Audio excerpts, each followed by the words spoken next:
आज के मुख्य अतिथि डॉक्टर पोखरिया जी, बच्चों, प्रोफेसर पोखरिया जी बहुत बड़े विद्वान हैं। उनके मार्गदर्शन में बहुत सारे लोगों ने डॉक्टरेट की पीएचडी किया और आज वो कई जगह प्रोफेसर हैं। गरुड़ में भी हमारे यहाँ उनके शिष्य हैं हेम दुबे, आज वो आ नहीं पाए, तो उन्होंने बहुत सारे बच्चों को शिक्षा दी है और आज देश भर में उनके पढ़ाए हुए लड़के जो हैं काम कर रहे हैं। तो ऐसे विद्वान पोखरिया हमारे आधार व्याख्यान जिन्होंने दिया, आदरणीय रेणु मैडम जी, हमारे संचालक मेरे बहुत पुराने साथी हैं नवीन जी, अल्मोड़े में हम जाया करते थे कभी गोष्ठियों में, और हमारे घोरा साहब, हमारे मोहन जोशी जी, हमारे साथी हर्षवर्धन जी, और इस समारोह का आयोजन करने वाले आदरणीय डॉक्टर चौहान साहब, हमारे जन्मेजय जी। चौहान साहब ने कई दिन पहले मुझसे ये आने के लिए कहा था। वैसे अब तो बहुत ज़्यादा मैं इधर उधर जाता नहीं हूँ, क्योंकि पिछले 2 सालों से देश में बीमारी जो फैली थी, इसकी वजह से यहाँ उतना कार्यक्रम नहीं हो पाया, परंतु हम तो हर साल आकर के वहाँ फूल चढ़ाए जाते थे। आदरणीय हमारे डॉक्टर चौहान साहब और यहाँ उपस्थित हमारे सारे साथियों, पंत जी के बारे में बहुत सारी बातें बताई जा चुकी हैं। मैडम ने पंत जी के साहित्य पर बताया, हमारे मुख्य अतिथि जी ने पंत जी के साहित्य पर, उनके सारी किताबों के बारे में बताया और बहुत सारी जानकारियाँ उनकी दे चुकी हैं। मेरा पंत जी से कुछ संबंध रहा और मैं थोड़ी सी इस बात को बताना चाहता हूँ कि सबसे पहले दिल्ली में लाल किले में एक कवि सम्मेलन होता है आपका, उसमें ये 26 जनवरी से पहले, तो उसमें मैंने पंत जी को देखा और उन्होंने वो कविता सुनाई जो मैडम ने भी कहा था, ये धरती कितना देती है, वो कविता उन्होंने सुनाई थी। बाद में उनको एक रशिया से, रूस से एक पुरस्कार मिला उनकी किताब पर, तो उसमें दिल्ली यूनिवर्सिटी ने उनका स्वागत किया था। वहाँ डॉक्टर नगेंद्र एक हुआ करते थे, उस डीन थे आर्ट फैकल्टी में, उन्होंने पंत जी पर काफ़ी कुछ लिखा था, एक किताब भी उन्होंने लिखी थी। उन्होंने एक स्वागत समारोह वहाँ किया था, उसमें मैं भी चला गया। मैं 16-17 साल का उस वक्त था और मैंने डॉक्टर साहब नगेंद्र जी के पास सीधे गया, मैं चला गया और मैंने कहा मैं कौसानी से आया हूँ। तो कौसानी का नाम सुन करके उन्होंने पंत जी को कहा कि कौसानी से भी एक कोई बालक यहाँ आया हुआ है। पंत जी ने कहा कौन है, बुलाओ उसको। तो मैं गया, मैंने वहाँ छुए उनके, फिर उन्होंने कहा ठीक है जाओ। तो उसके बाद फिर कई बार मैंने इलाहाबाद जा कर के हम लोग जाते थे, पंत जी से मिलते थे। वहाँ एक बार बल्कि विजय लाल साहब भी मेरे साथ वहाँ थे। तो पंत जी को बहुत कौसानी की वो बात पूछते थे हमसे, साहित्यिक बात कम होती थी, ज़्यादा वो कहते थे कौसानी में क्या हो रहा है, सड़क कहाँ तक गई है, वहाँ बसंत कैसा होता है, हिमालय कैसा दिखता है। बल्कि एक दिन कहने लगे वहाँ से तुम्हारी जो कचूर घाटी है उसमें जब बादल छा जाते हैं तो तब कैसा दिखता है, ये सारी बातें वो कहते थे। और हमने उनसे कहा कि आप एक बार कौसानी आओ, तो कहते थे बस इस बार बसंत ऋतु में जरूर आऊँगा, पर वो बसंत ऋतु कभी आया नहीं और पंत जी यहाँ उसमें चले गए। तो बहुत सारी बातें उनके साथ हम किया करते थे। खासकर उनकी जो 2 पंक्तियाँ मैं मजाक में उनको गा करके सुनाता था। जैसे मैडम ने भी वो कहा था कि वो चिड़िया से कहते हैं, चिड़िया उसे कहते हैं कि तूने ये पहली किरण को कब आते देखा यहाँ, तो प्रथम रश्मि का आना रंगीन तूने कैसे पहचाना, कहाँ कहाँ है बाल विहंगिन तूने यह गाना पाया यह गाना गाया। तो इस प्रकार के उनको हम सुनाते थे। और वो भी हमसे वो थी ब्रजेंद्र से कहने लगे कि मेरे को मालूशाही सुनाओ। ब्रजेंद्र ने 4-5 लाइन सुनाई। उनको उतना अच्छा गाने का लय वो नहीं आता था, उन्होंने सुनाई और मेरे से कहने लगे तुम सुनाओ एक गाना। तो ब्रजेंद्र ने कहा कि भटजी इनको तुम वो गरुड़ा भर्ती वाला सुनाओ। वो एक गाना मैंने गाया, किसी जमाने में गरुड़ा भर्ती कौसानी ट्रेनिंग, यहाँ जब चीन की लड़ाई हुई थी 62 में, उसके बाद यहाँ मिलिट्री बैठी ब्रिगेड बैठने लगी थी, उसमें मैंने एक गीत लिखा था और उसको गाया भी था। वो सुनाया मैंने पंजी को, गरुड़ा भर्ती कौसानी ट्रेनिंग देश का लीजिए लड़ने में जरूंगा। तो कहने लगे तो बहुत अच्छी रचना है। और मैंने कहा इसमें साहित्य नाम की कोई चीज़ है नहीं, और न इसमें कोई ऐसी चीज़ है जिसको साहित्यकार, जिसमें मतलब आप इसको साहित्य में जोड़ सकें। मैंने कहा ये तो एक पहाड़ की पीड़ा है, दर्द है, पहाड़ के लोग फौज में जाते हैं। तो उन्होंने कहा अरे पीड़ा से ही तो कविता पैदा होती है। तो कविता को पंजी को बहुत प्रिय थी, उसको सुनाता था। तो पंजी के नाम से हम यहाँ बहुत हर साल काम करते हैं। पर बड़ा दुख की बात मुझे ये है कि कौसानी एक ऐसी जगह है जहाँ पंत जी ने जन्म लिया और जहाँ गांधी जी भी आए थे, बापू आए थे 1929 में यहाँ। आप सबको मालूम होगा यहाँ पर गांधी जी ने ऊपर जो क्या था, लाल बंगला उसको कहते थे, जिला बोर्ड का ये बंगला था, लाल बंगला के नाम से जाना जाता था। गांधी जी वहाँ 12-13 दिन रहे और यहाँ से गांधी जी हमारे बागेश्वर को आए। तो गांधी जी के नाम पर हमने लोगों से कहा, फिर भारत उत्तर प्रदेश सरकार से कहा कि गांधी स्मारक निधि को इसको दे दो। और गांधी जी ने गीता पर यहाँ कुछ लिखा था, गीता का भूमिका उन्होंने लिखी थी, अनासक्ति योग। तो उसी रूप में फिर उसका नाम अनासक्ति आश्रम रखा गया और उत्तर प्रदेश सरकार ने गांधी स्मारक निधि एक संस्था है उसको वो सौंप दिया। और उसमें ये योजना थी कि इसके आसपास कुछ गांधी विचारधारा के काम हों, कुछ बालवाड़ियाँ चलें, कुछ खादी ग्राम उद्योग का काम यहाँ हो। पर वो भी एक होटल बन के रह गया है। वैसे ही ये पंत जी का जो ये स्थान है, इसके लिए आदरणीय स्वर्गीय जमुंदा, मैं उनको कहता था जमुना दत्त वैष्णव अशोक, उन्होंने और मैंने काफ़ी कोशिश करी। ये जो यहाँ जो नीचे पत्थर वाला मकान था, ये गंगादत्त पंत जी जब यहाँ से गए, उनके पिताजी से सुमतानंदन पंत जी के, उन्होंने एक चीनी को ये भेज दिया, चाइनीज़ को भेज दिया, क्योंकि जब यहाँ चाय का बगीचा था और चाय बनाने का काम हमारे लोग नहीं जानते थे, तो चाइना से, चीन से उन्होंने कुछ लोग यहाँ बुलाए, सेन लोग। तो उन्होंने जब यहाँ से वो नॉर्मन ट्रुप साहब, आपको मैं ये भी बताता, नॉर्मन ट्रुप थे जिनका यहाँ चाय का बगीचा था, उसके मालिक थे। और उनका जो रहने का बगीचा, उनका जो रहने का जो आवास है जिसमें वो रहते थे, आज उसमें हमारे राष्ट्रपति रुकते हैं, स्टेट बंगला जिसको कहते हैं, उनका वो आवास था।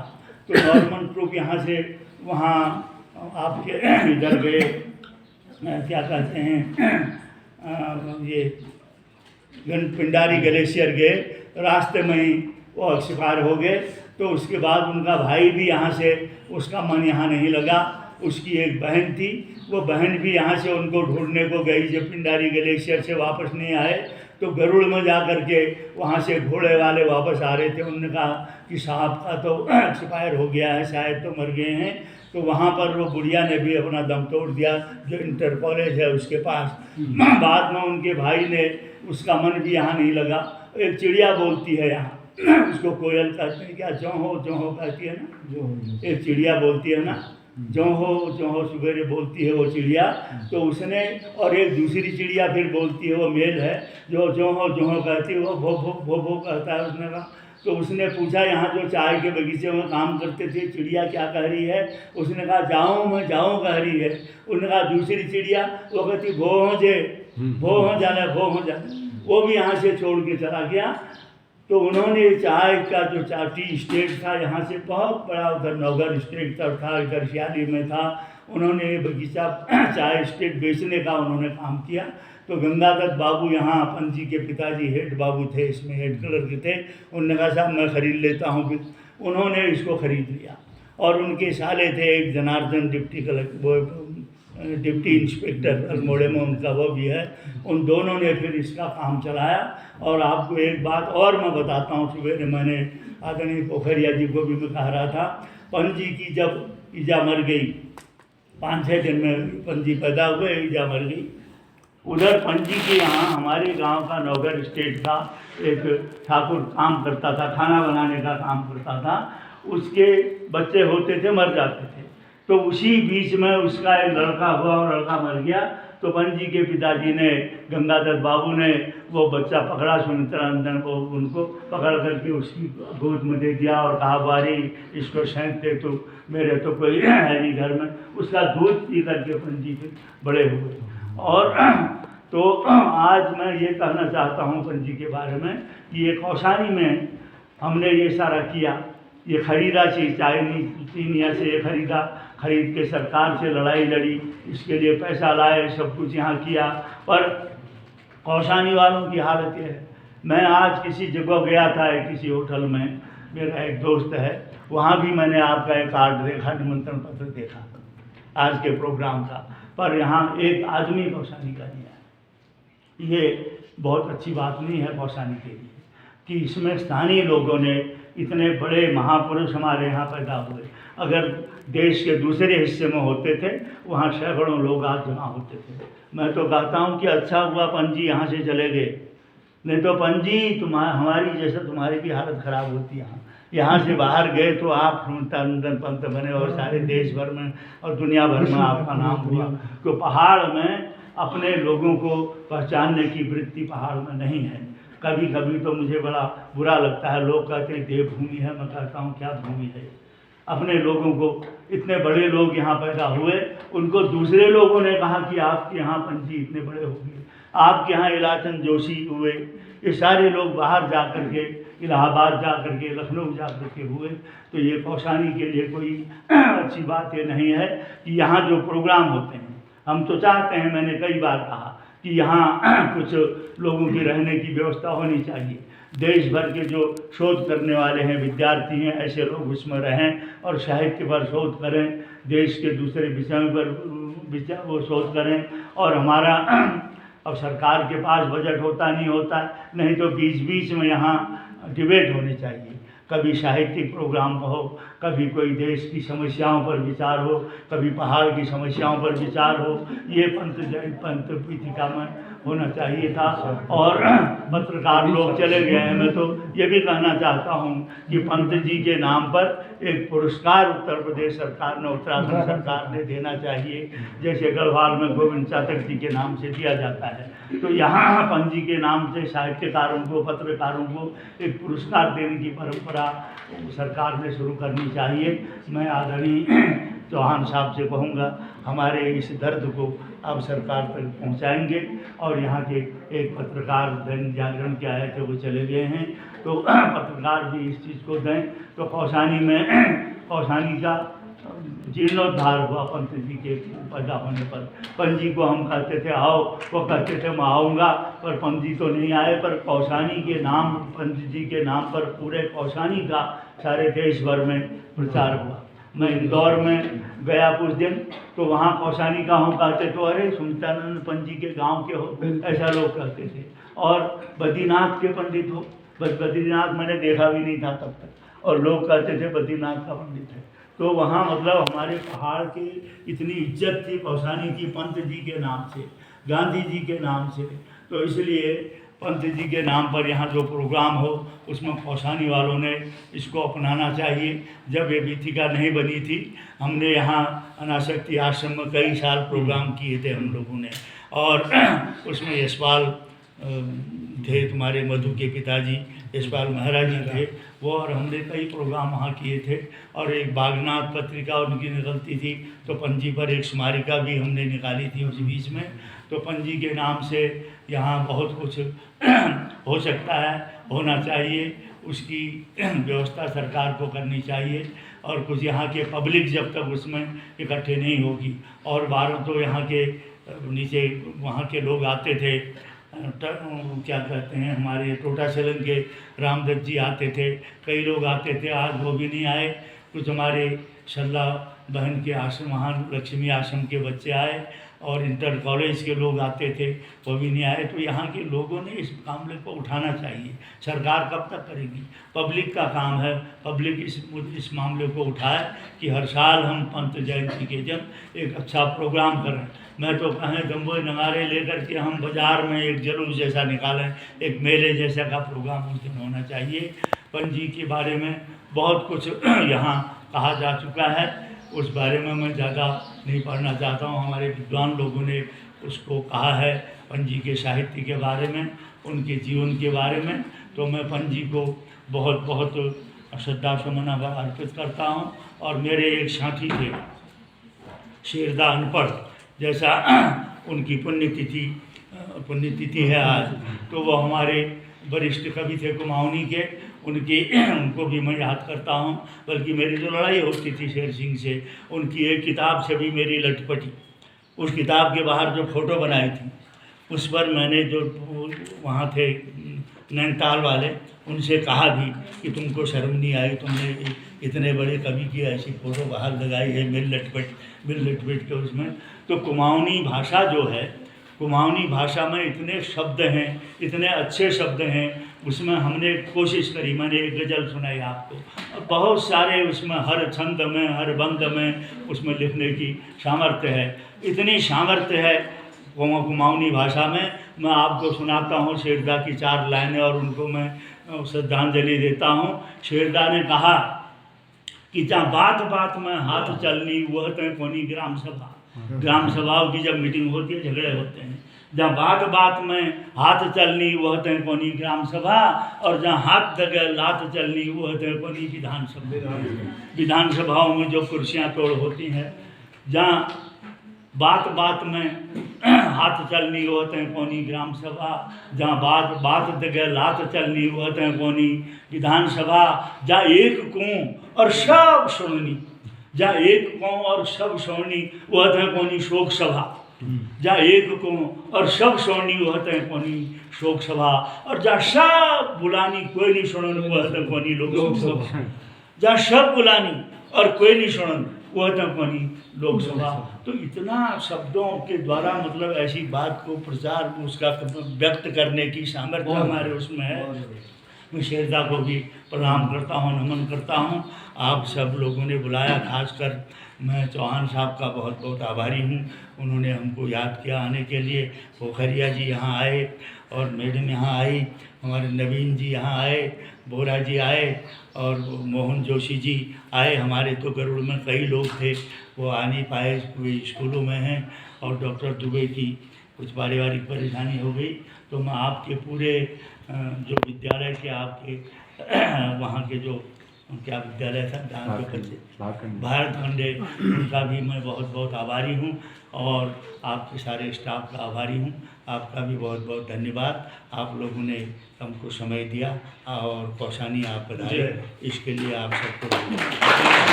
मैं बहुत ही विनम्रता के साथ निवेदन करता हूँ डॉक्टर चंद्र सिंह चौहान जी को सभी का वोट ऑफ थैंक्स करें, सबको जो अतिथि गण आए हैं तमाम लोग उनका धन्यवाद ज्ञापित करें।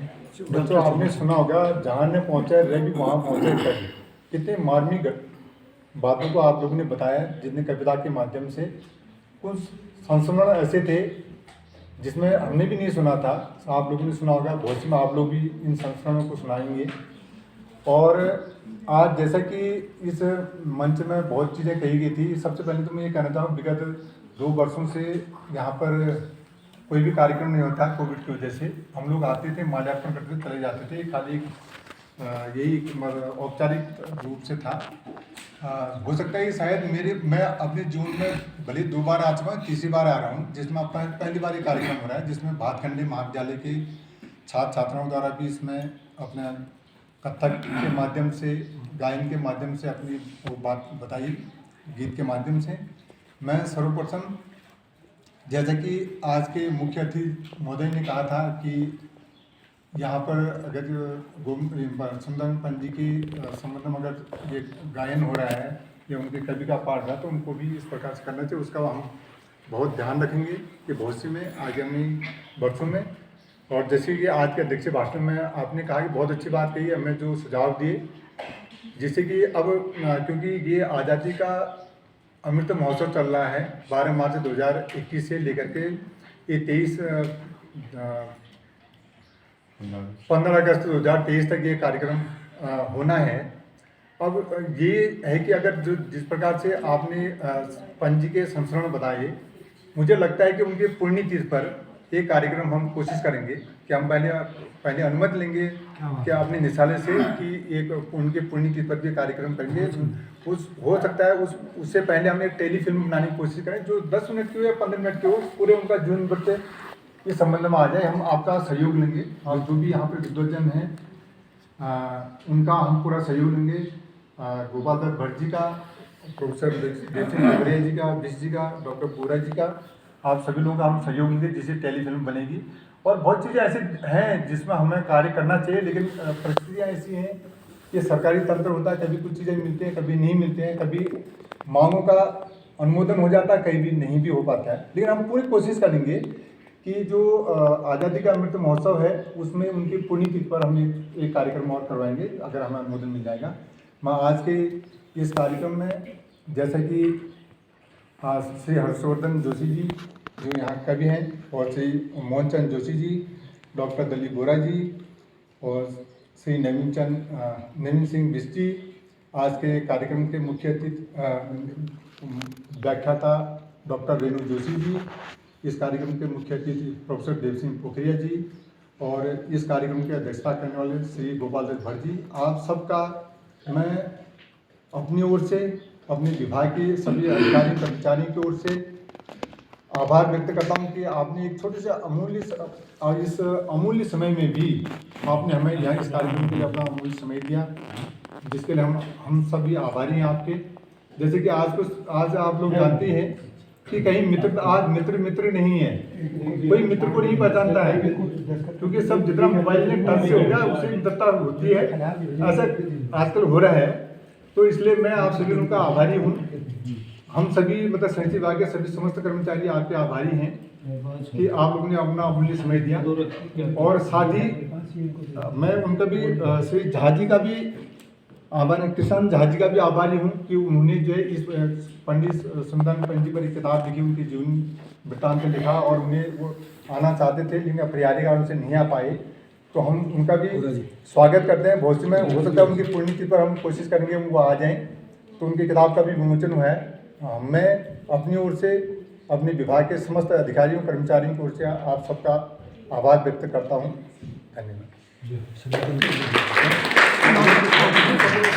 और लक्ष्मी आश्रम के समस्त बच्चों को मैं निवेदन करना चाहता हूँ कि थोड़ा सा, कोई बात नहीं, आप समय पर पहले हम, ये शायद हो सकता है कि आप लोगों को समय नहीं मिला हो या सही जानकारी, जैसे कि आपने अभी हमारे अध्यक्ष महोदय ने कहा था कि कौसानी वास्तव में कौसानी है, जिसमें इतने बड़े महान पुरुष हैं, देश दुनिया के लोग जानते हैं। हमने यहाँ के जितने भी होटल हैं, हर होटल में एक कार्ड दिया है समस्त आगंतुकों को, जितने भी अतिथि आपके वहाँ मेहमान, सबको हमने बकायदा रजिस्टर में हमने उनका नाम दर्ज करवाया है कि रजिस्टर में डिस्पैच करवाया कि आपको हमने ये डाक दिया है, लेकिन सहयोग से कोई नहीं आया। और इसके लिए हम कौसानीवास के भी आभारी हैं कि वो नहीं पहुँच पाए, कि बहुत सी कोशिश करेंगे कौसानीवाल से कि पहुँचे। हम बेटा कुछ कहना चाह रही हो जी?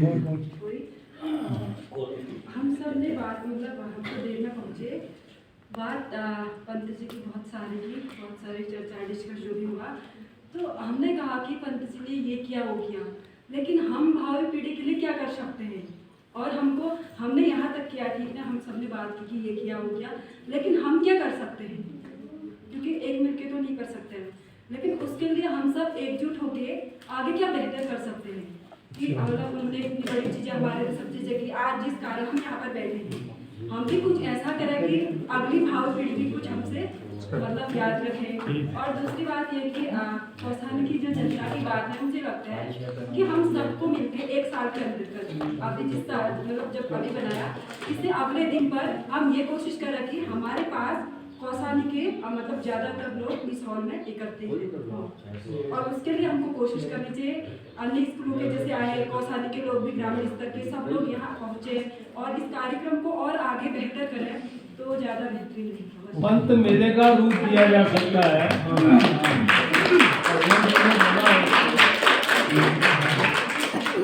हो गया सर समापन? ओके, बहुत पुनः आपको बहुत बहुत शुभकामनाएं डॉक्टर साहब, अच्छी कार्यक्रम।